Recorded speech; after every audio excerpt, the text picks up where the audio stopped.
Hello. Hello students. I am Gyanendra Tiwari welcoming you on the online platform of BPSC Academy, Mukherjee Nagar. Today we have selected a very important question which was asked in 2021 in the 66th BPSC examination in stat section.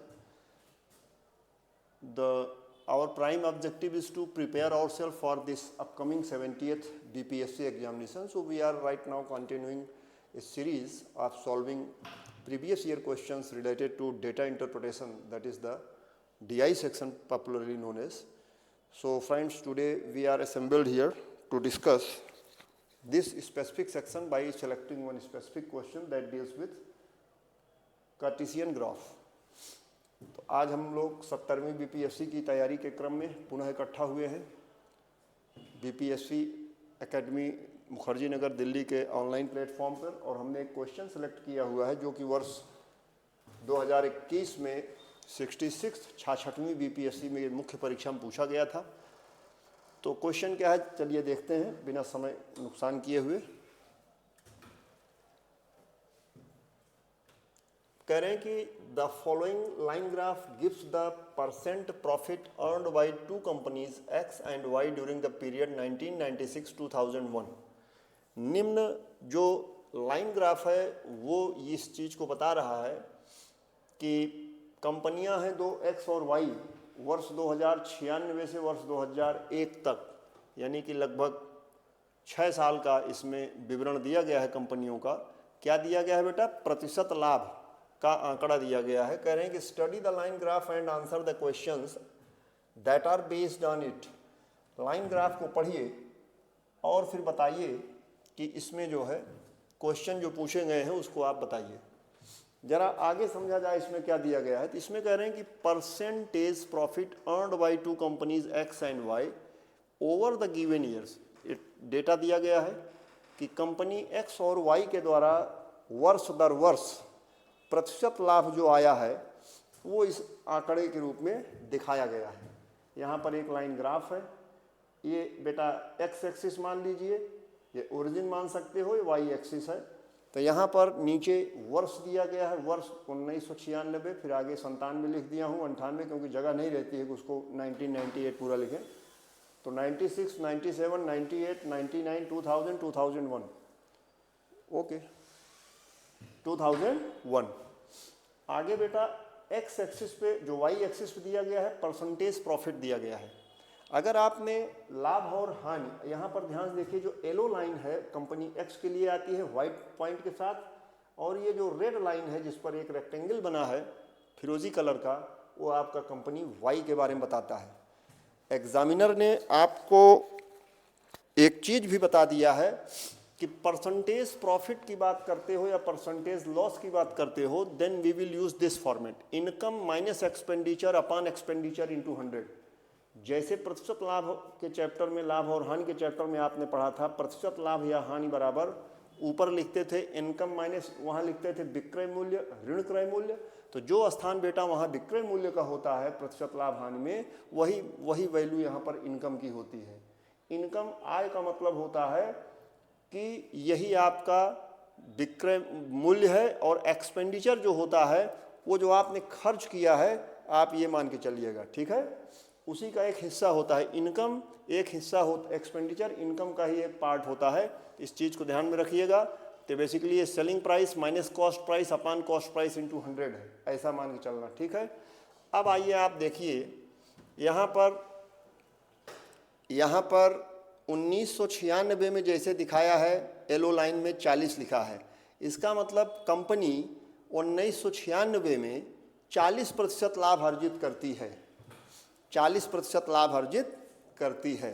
यानी जो company ने खर्च किया था उसका 40% profit उसको मिलेगा, company के निवेश का 40%। तो जो इनकम बनेगी वो क्या बनेगी? 140% ऑफ क्या क्रय मूल्य वहाँ होता है प्रतिशत लाभ हानि में, यहाँ पर क्या होगा? व्यय, यानी कि expenditure. So income of company X in the year 1996 considering this 40% profit will be what? 140% of the expenditure. इस मूल भावना को ध्यान में रखते हुए अब हम लोग आइए क्वेश्चंस को देखते हैं, ज़्यादा लंबा समय नहीं लेंगे इसमें। चलिए, हाँ, अब आइए क्वेश्चन को देखते हैं। पहला क्वेश्चन क्या है, आइए देखते हैं।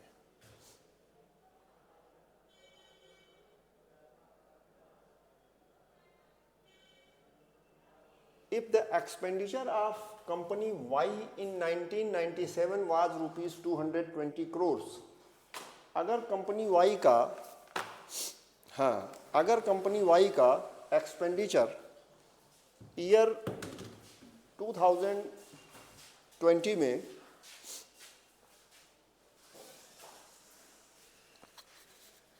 एक मिनट,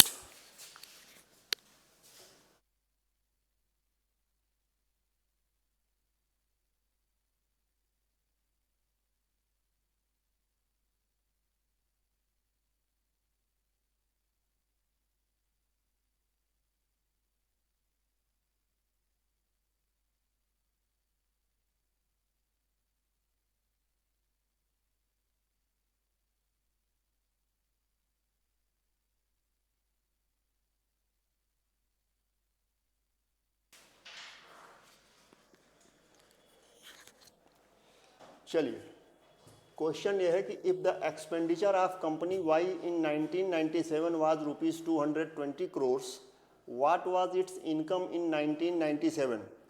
ये 4 नंबर का क्वेश्चन है। 1997 में अगर कंपनी वाई की जो व्यय था वो 220 करोड़ रुपए का था, तो बताइए कि इसकी आय कितनी रही होगी। तो 1997 में कंपनी वाई का परफॉर्मेंस क्या था, जरा देखा जाए। वाई को मैंने यहाँ रेड लाइन से दिखाया है, ये आपका लाइन ग्राफ बना हुआ है बेटा। एक्स और वाई दो कंपनीज हैं जिनका परसेंटेज परफॉर्मेंस यहाँ दिया गया है प्रॉफिट का। प्रतिशत लाभ हानि में मैंने बताया कि जो कॉन्सेप्ट काम करता है क्रय मूल्य, इस पर क्रय मूल्य को हम लोग किस नाम से जानेंगे, व्यय, एक्सपेंडिचर। जो कॉन्सेप्ट वहाँ विक्रय मूल्य के बारे में आप लेकर चलते हो बेटा, इसको यहाँ इनकम या आय के नाम से जानेंगे, ठीक है। कंपनी अगर 100 रुपये लगाती है तो कह रहे हैं कि 1996 में कंपनी एक्स को 40% लाभ होगा, यानी 100 रुपये अगर लगाई है कंपनी एक्स 1996 में, तो उसकी जो आय बनेगी वो 140 रुपये होगी। ये स्टेटमेंट ये बताने का प्रयास कर रहा है। यानी क्रय मूल्य कंपनी का 100 था तो विक्रय मूल्य क्या होगा, 140। उस धारणा पर काम करना है। अब कंपनी वाई जो है भाई 45% लाभ अर्जित करती है 1996 में। इसका मतलब क्या है कि अगर 100 रुपया खर्च किया है कंपनी ने अपने संसाधनों पे या अपने कार्य प्रणाली पे, तो वर्ष के अंत में यानी 31 मार्च का जो नया फाइनेंशियल ईयर आएगा, जब कैलकुलेशन होगा तो 145 रुपया जनरेट होगा। 100 लगाया, 145 मिला, तो आय हो गई 145, व्यय या निवेश हो गया 100 रुपया। तो जैसे क्रय मूल्य से विक्रय मूल्य पे जाते हो लाभ या हानि की वैल्यू को घटा बढ़ा के, वैसे ही यहाँ पर हम जाएंगे आय और व्यय में। क्लियर है। पहला सवाल इनका ये था कि वर्ष 1997 में, हाँ, if the expenditure of company Y in 1997 was rupees 220 crores, 220 crore रुपया अगर कंपनी वाई का 1997 में खर्च था, यानी कि क्रय मूल्य था, ऐसा मान चलिएगा, तो कह रहे हैं कि बताइए भाई साहब इसकी इनकम 1997 में क्या रही होगी। तो इसकी इनकम के लिए हमको क्या जानना पड़ेगा, हमको इसकी इनकम के लिए परसेंटेज वाला देखना पड़ेगा। तो वाई जो है 1997 में क्या कर रहा है, 35% का लाभ अर्जित कर रहा है। आप देखिए 97 के ऊपर 35 लिखा है ना, और रेड लाइन पे है बेटा वाई है। तो इसका मतलब वाई क्या कर रहा है कि 35%, 100 पर 35 रुपए का लाभ दे रहा है, और वहाँ क्या है उसका 220 करोड़। तो लाभ की मात्रा क्या होगी, 220 का 135 करोड़, बस। तो हम लोग इसमें यही करेंगे कि 220 का, अब चूंकि मेंस का एग्जाम है तो हमको लिखना पड़ेगा। मेंस के एग्जाम में शॉर्टकट तो चलेगा नहीं कि आप एसएससी के एग्जाम दे रहे हैं, तो आपको इसमें लिखना पड़ेगा। तो लिखेंगे क्या, जरा देखिएगा। मैं यहाँ लिखने जा रहा हूँ, since percentage profit in 1997 of company Y is 35%, चूँकि वर्ष 1997 में कंपनी वाई का जो परसेंटेज प्रॉफिट है वो 35 है, ठीक है। Now the expenditure of Y in 1997 is equal to ₹222 crore. ये गिवन है, ये क्या है, गिवन है। इसलिए income of Y in 1997 will be equal to 220 crore plus 35% of 220, ऐसे करके यहां लगा देंगे करोड़, ठीक है। ये हो जाएगा रुपीस इतना 220 करोड़ जो उसका व्यय था, यानी निवेश था। या व्यय न कह के निवेश समझिए, भले उसका एक्सपेंडिचर की हिंदी व्यय होती है लेकिन वो उसका निवेश है। उतना लगाया, पाया कितना, 35% ज़्यादा, तो 220 लगाया, अब पाएगा कितना, 220 पहले निकाल लेगा और 35% का लाभ अर्जित किया तो 220 का 35% और। अब आप इसका गुणा भाग करिएगा तो यहाँ से आ जाएगा बेटा रुपीस 220 प्लस 35% का मतलब हो गया 35/100 गुणे 220। यहाँ करोड़ का डेटा चल रहा है। अब यहाँ से काट पीट कर दीजिएगा, 5 सत्ते 35, 5 भिसाएँ इतना हो गया, इस जीरो के यहाँ से उड़ाया, 2 ग्राम भी 22, तो ये था 7, 5 सत्ते 35। इसका मतलब हो गया रुपीस 220 प्लस 11 सत्ते 77 करोड़, यानी ये हो गया कितना बेटा, 297 करोड़ रुपया हो गया। 297 करोड़ रुपया उसकी इनकम हो गई। क्लियर है बेटा? चलिए आगे बढ़ते हैं, सेकंड क्वेश्चन देखते हैं। सेकंड क्वेश्चन देखते हैं। If the income of two companies were equal in 1997, जैसे तुमने इस लाइन को पढ़ा, एक हाइपोथेटिकल बात बता दिया कि अगर कंपनी की इनकम जो है, आय यानी selling price, if the income of the two companies were equal in 1997, then what was the ratio of expenditure of company X to that of Y in 1997? तो कह रहे हैं कि अगर इनकी इनकम बराबर होती तो फिर आप बताइए कि इनका जो एक्सपेंडिचर होता उसका रेशियो X/Y के संदर्भ में क्या होता 1997 में, ठीक है। तो यानी यहाँ पर हमको मानने का अधिकार है कि इनकम क्या रही होगी, हम कुछ भी मान सकते हैं, ठीक है। तो मैं ऐसा करता हूं कि इसको मैं ऐसे लिखूंगा यहां पर, let the income of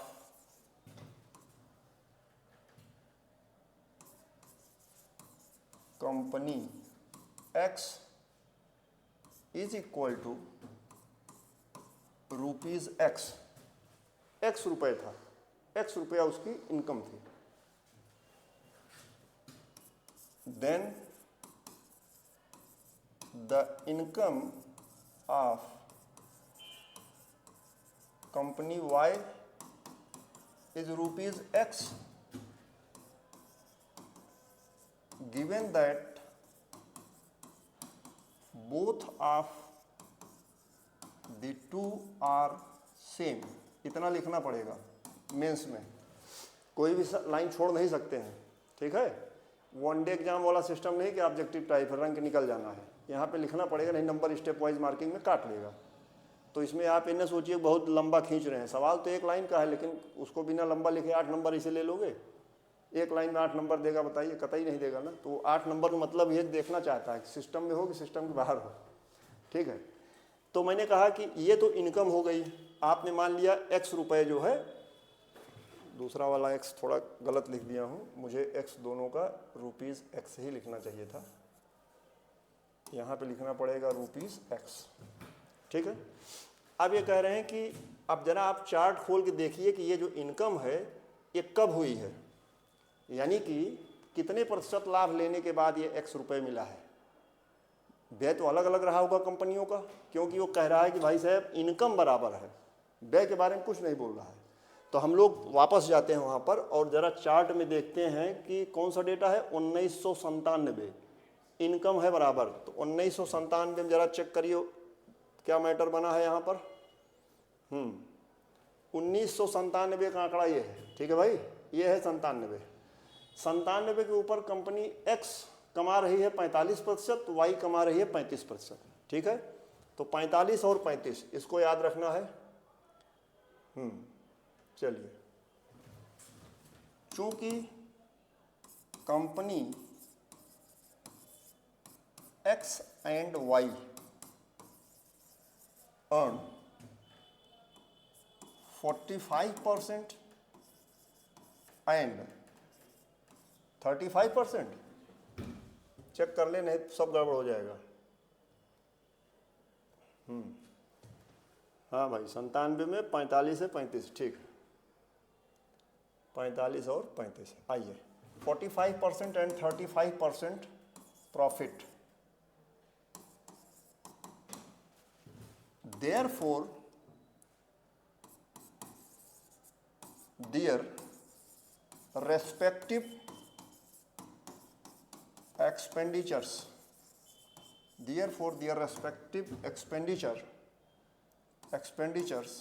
will be, मैंने ये लिखा है कि अगर कंपनी एक्स और वाई 45% और क्रमशः 35% का लाभ अर्जित करती है वर्ष 1997 में, जैसा कि चार्ट में लाइन ग्राफ में दिया गया है, तो मेरे अनुसार उनका जो व्यय होगा वो लगभग इतना होगा। यानी एक्सपेंडिचर क्या होगा, तो देखिए एक्सपेंडिचर होता है मूलभूत चीज़, जहाँ से आगे बढ़ती है कंपनी, घाटा कमाती है तो अर्जित करती है लाभ।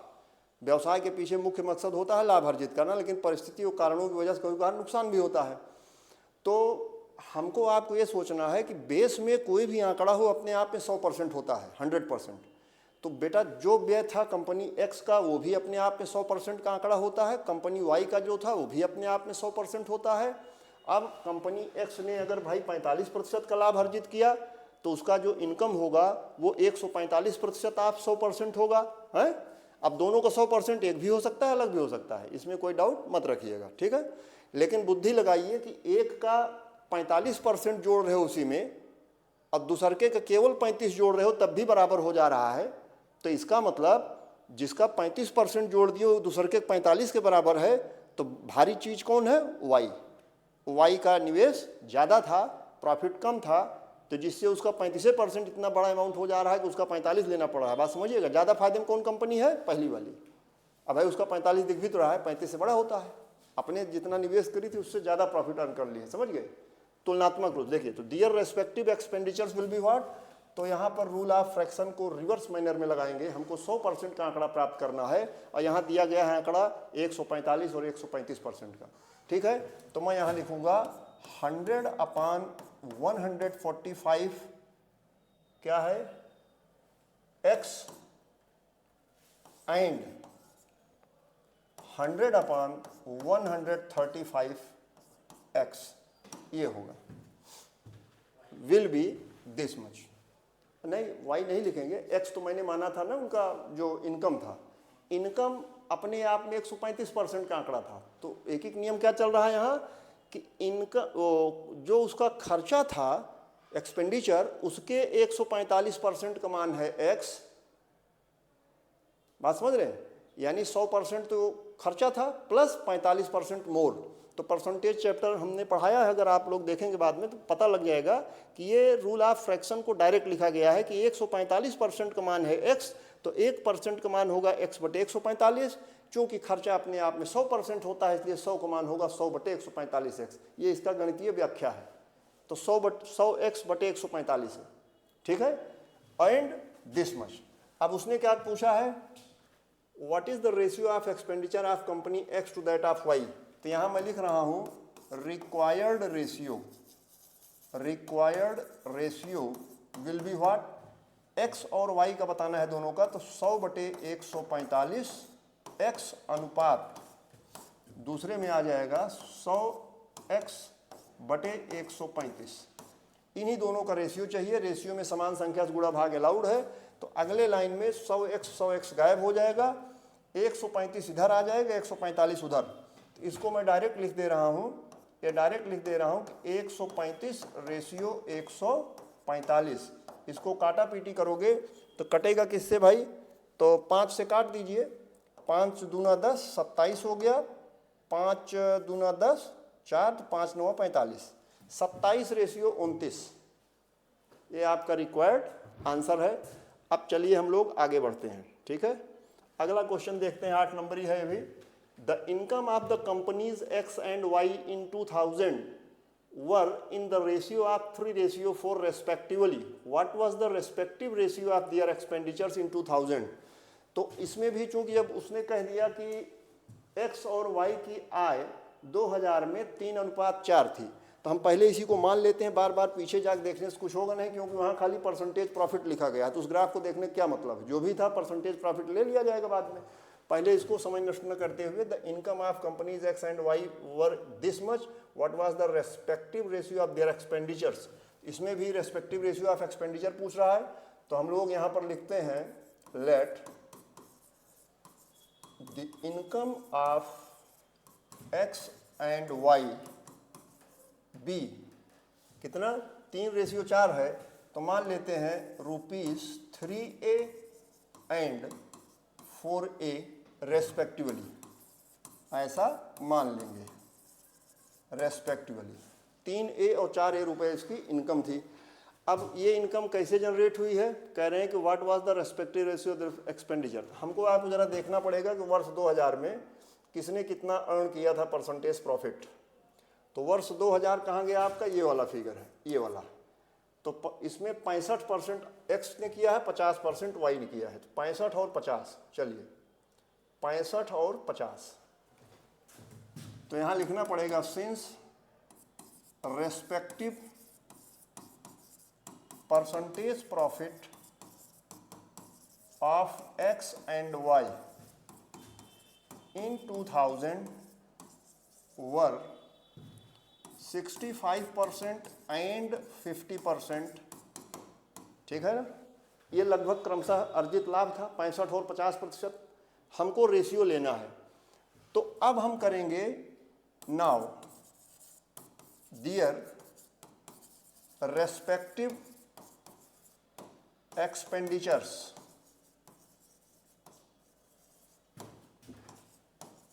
विल बी, इनका जो क्रमशः व्यय होगा वो कितना होगा, 65% लाभ अर्जित करने पर 3A रुपीस कमाया है कंपनी एक्स ने और वाई ने 4A।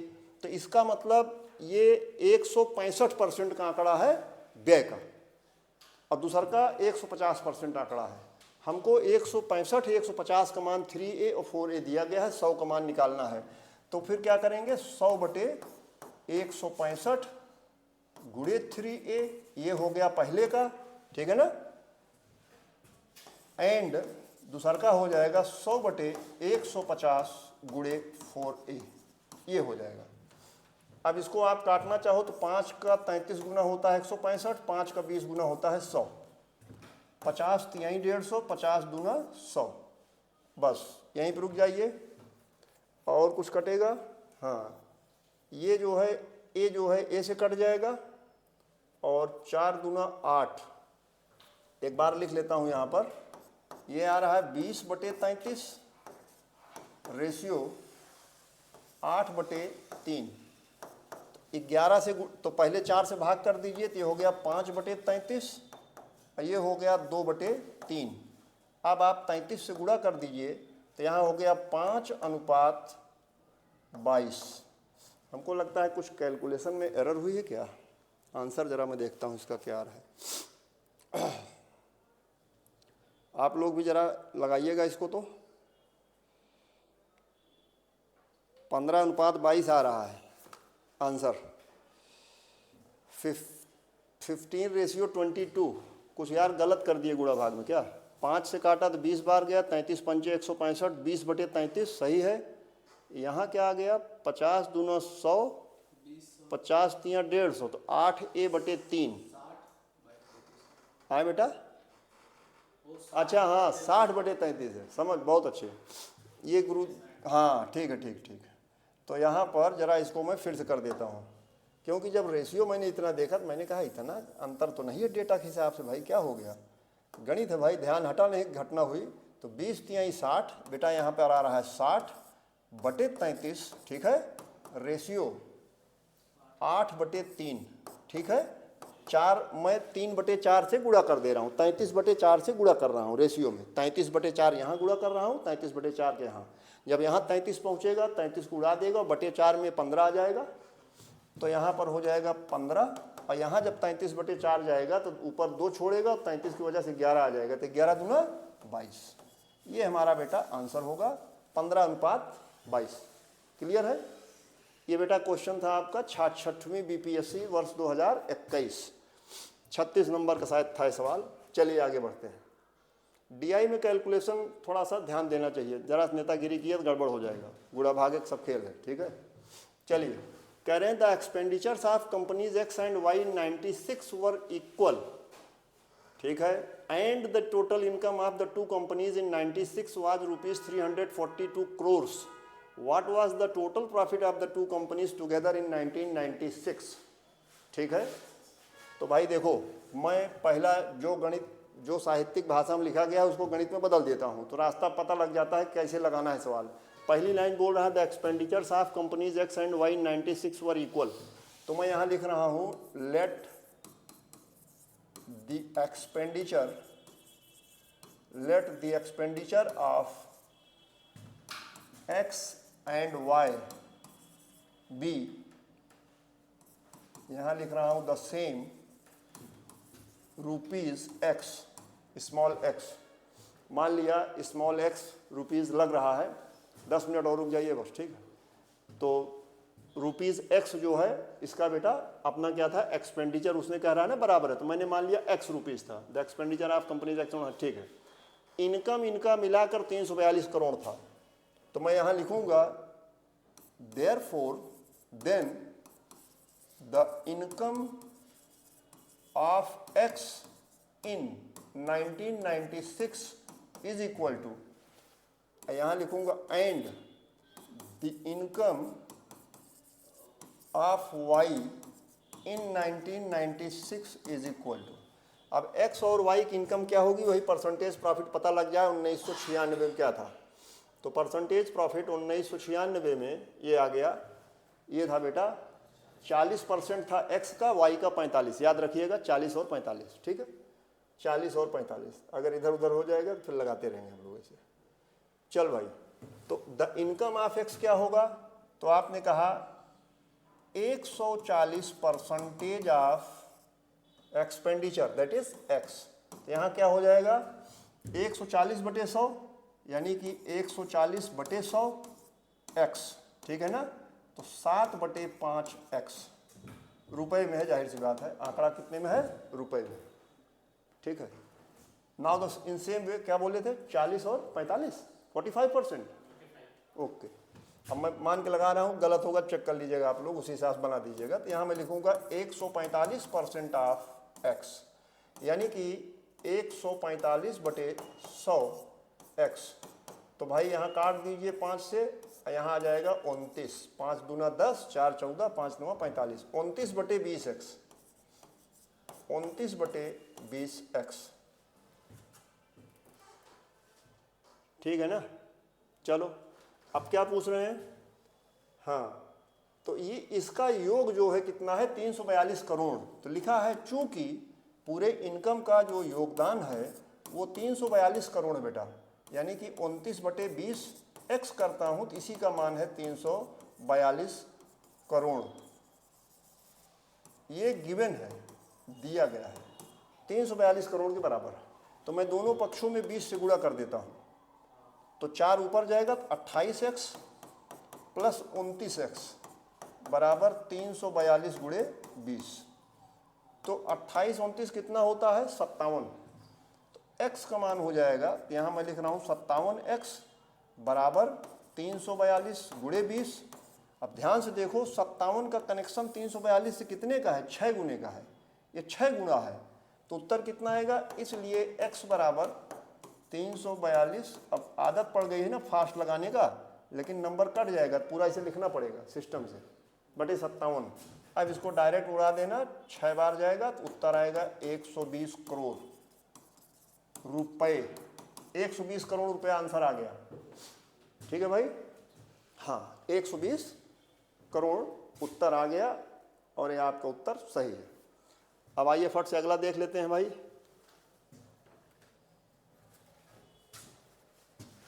ये कौन सा क्वेश्चन था, डी था क्या? ए बी सी, तो सी वाला कहाँ आया?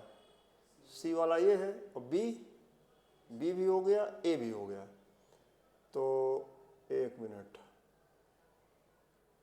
120 करोड़ आंसर डी। डी में क्या आ रहा है मैं बता रहा हूँ। डी में उत्तर आ रहा है 102 करोड़ रुपया। पूछ क्या रहा है? प्रॉफिट ना पूछ रहा है, प्रॉफिट। बेटा हम लोग क्या निकाले हैं, पढ़ो यहाँ। हमने निकाला है एक्स। एक्स क्या है? Expenditure of X and Y. हमने एक्स का मान निकाला है खाली। हमसे पूछ क्या रहा है, कितना प्रॉफिट हुआ। यानी जो हमने माना था कि एक्स और वाई का आय, व्यय 120 करोड़ 120 करोड़ था, एक्स माने थे, उसका मान 120 करोड़ आया है। उत्तर 120 करोड़ नहीं आएगा।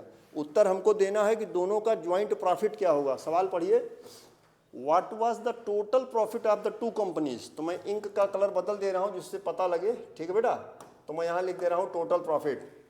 नाउ प्रॉफिट की जब बात करोगे तो यहां पर मैं लिख दे रहा हूं प्रॉफिट, इसलिए profit of X is equal to, X का प्रॉफिट क्या होगा, पीछे जाओ, कितने परसेंट प्रॉफिट था भाई?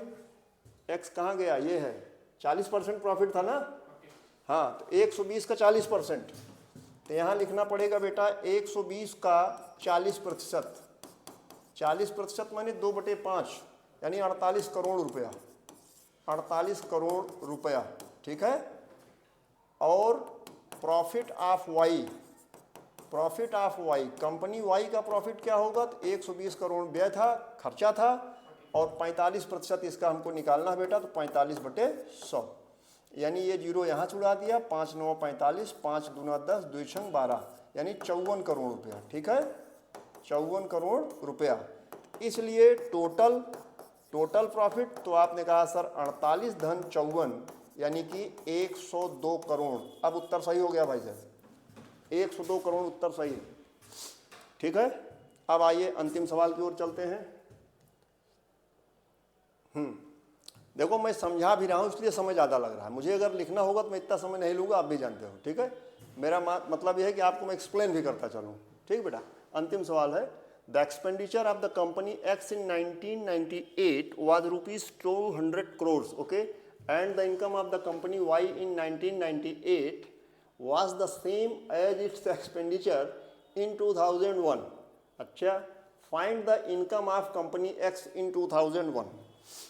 कह रहे हैं कि अब बहुत पचड़े में न फंसी है, अंतिम लाइन पहले पढ़ लो। जहाँ इतना घुमा देना तो सीधा सवाल गणित का अंतिम लाइन पढ़ना चाहिए, पहुँचना कहाँ है। कह रहे हैं भैया पहुँचना है आपको, find the income of company X in 2001।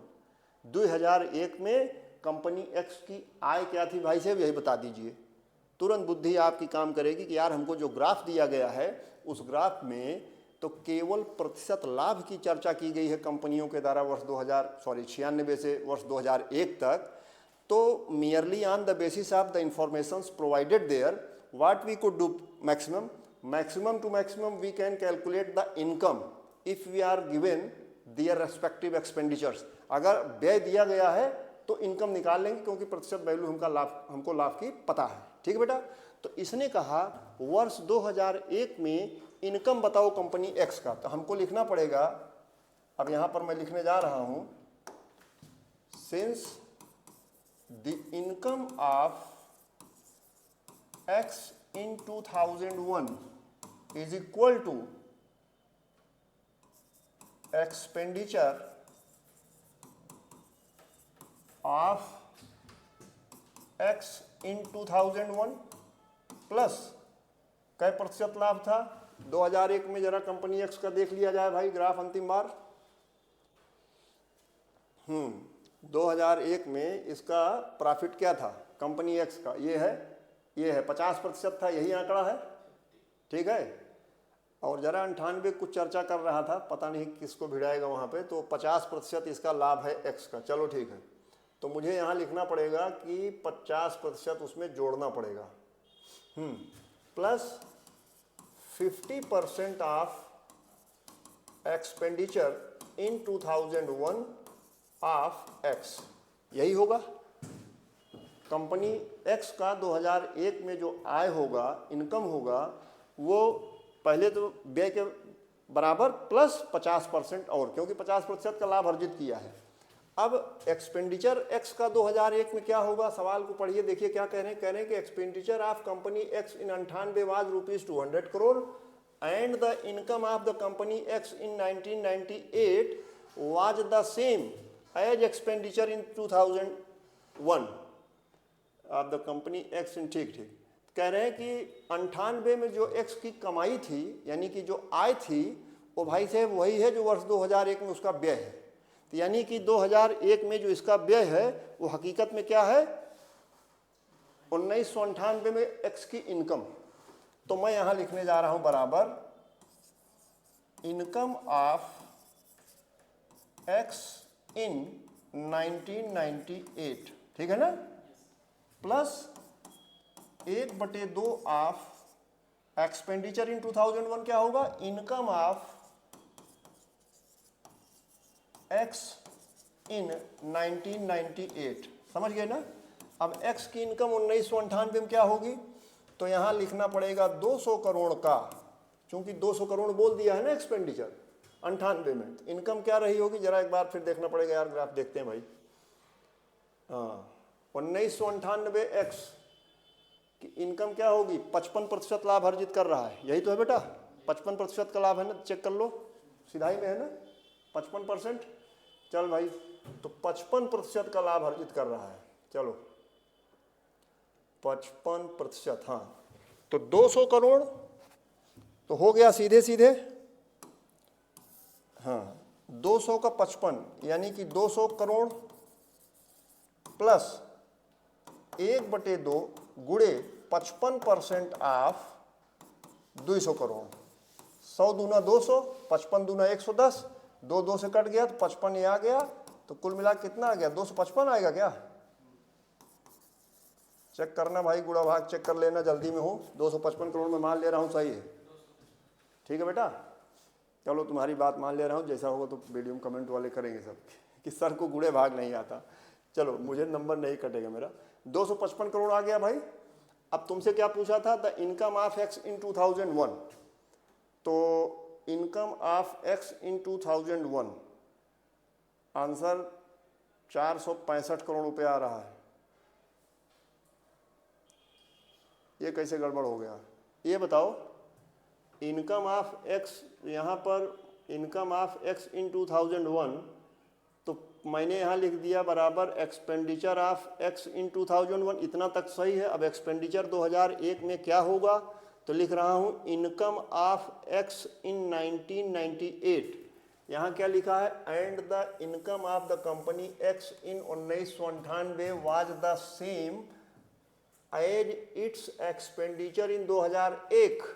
2001 में एक्सपेंडिचर वही था जो उसकी इनकम थी एक्स में, तो एक्स की इनकम, अब क्लियर हुआ मैटर, सुनो सुनो, ये जो कैलकुलेशन 255 करोड़ का किया हूँ, ये तो इनकम ऑफ एक्स इन 1998 होगी ना, क्योंकि 200 करोड़ उसका व्यय है 1998 में, 55% लाभ लेगा, तो 200 करोड़ का 55% लोगे तो 200 करोड़ का तो आधा होता है 100 करोड़, तो 300 ये हो गया और 5% 10 करोड़ और होगा, तो 310 करोड़ तो उसका इनकम 1998 में हो जाएगा, ठीक है। इसलिए आंकड़ा गड़बड़ा गया अपना, फिर से देख लीजिए जल्दी से, कैलकुलेशन का स्टेप है, देखो देखो, इसको मैं यहाँ लिखता हूँ, कुछ कैलकुलेशन करते जाते हैं तो आसान हो जाएगा। देखो मैंने कहा आपसे, हाँ चलिए, एक्सपेंडिचर ऑफ एक्स इन 2001 बराबर, तो तुमने कहा कि एक्सपेंडिचर उसका वही है जो इनकम है, तो यहाँ पर लिख रहा हूँ मैं income of X in 2001 plus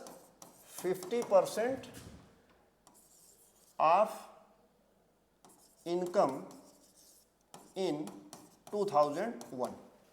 तो यहाँ पर इनकम जो एक्स का होगा क्या होगा, 200 करोड़ प्लस 50% है, 55% है ना, 55% ऑफ 200 करोड़, ये हो गया, और plus half of the same amount, यानी कि 200 प्लस 55% ऑफ 200, ये काम करना है।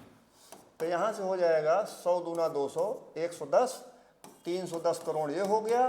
310 का आधा कितना होता है बेटा? 155 करोड़। तो धन 155 करोड़ कितना हो गया? 465 करोड़ रुपया आ गया, उत्तर आ गया। ठीक है भाई, यही आज तक का था। So we will meet again tomorrow and I am so sorry that for past 2 days we were unable to upload the videos of this section as I had promised some few days back.